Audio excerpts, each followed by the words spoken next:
سلام البنات، كي دايرين؟ لاباس عليكم؟ بخير؟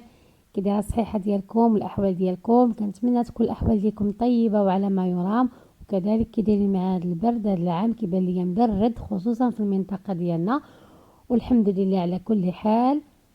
اليوم جبت لكم وصفه اللي زوينه بزاف، اللي كتحيد النقط السوداء على البشره الوجه ديالنا، وكذلك اللي كتحيد الاسمرار.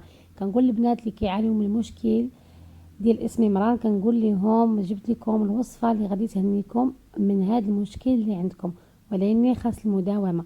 اول حاجه اللي كنحتاجو اللفته اللي سلقتها، وماء الحامض اللي غادي ناخذ منه غير معلقه، كذلك النشا والماء ديال الخيزو اللي غناخذ منه حتى هو كذلك الماء ديالو.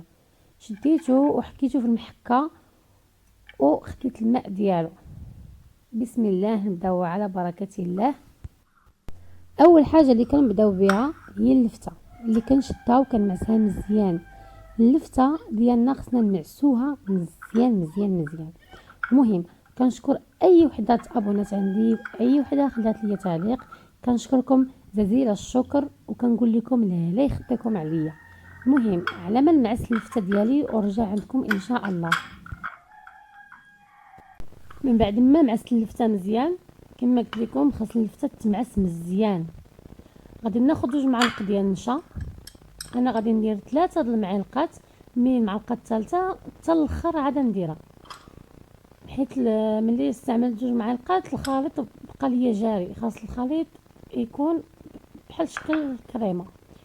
المهم غادي ناخذ معلقه صغيره ديال الماء الحامض، و2 معالق صغار ديال الماء خيزو اللي حكيته في المحكه، وحصلت على الماء ديالو اللي صراحه زوين بزاف حتى هو، كذلك كيعطي اللمعان للبشره وكيعطيها واحد النضاره. دابا غادي نخلط هاد المكونات مزيان باش ينسجموا مع بعضياتهم. غادي نزيد داك المعلقه الصغيره ديال النشا. بالي الخليط جاري، خاص الخليط ديالنا يكون بحال شكل كريم. غادي ندير داك المعلقه، نحرك داك المكونات مزيان، خصنا نحركهم مزيان باش يندمجوا مع بعضياتهم. المهم على ما نحرك هذا الخليط مزيان ونرجع لكم ان شاء الله. من بعد ما خلطت الخليط ديالي مزيان، اول حاجه اللي كنصحكم بها البنات، قبل ما توضعوا اي ماسك على الوجه ديالكم خاصكم ديروا كوماج. خاص الوجه يكون نقي وخالي من اي مكياج، من اي حاجه. تعملوا الكوماج وعادي يمكن لكم تستعملوا اي وصفه على الوجه ديالكم. المهم هاد الوصفه اللي استعملت لكم خاصكم تخليوها 15 دقيقه على البشره ديالكم. عادي يمكن لكم تغسلوها بالماء الدافئ وعاد تغسلوا وجهكم بالماء البارد.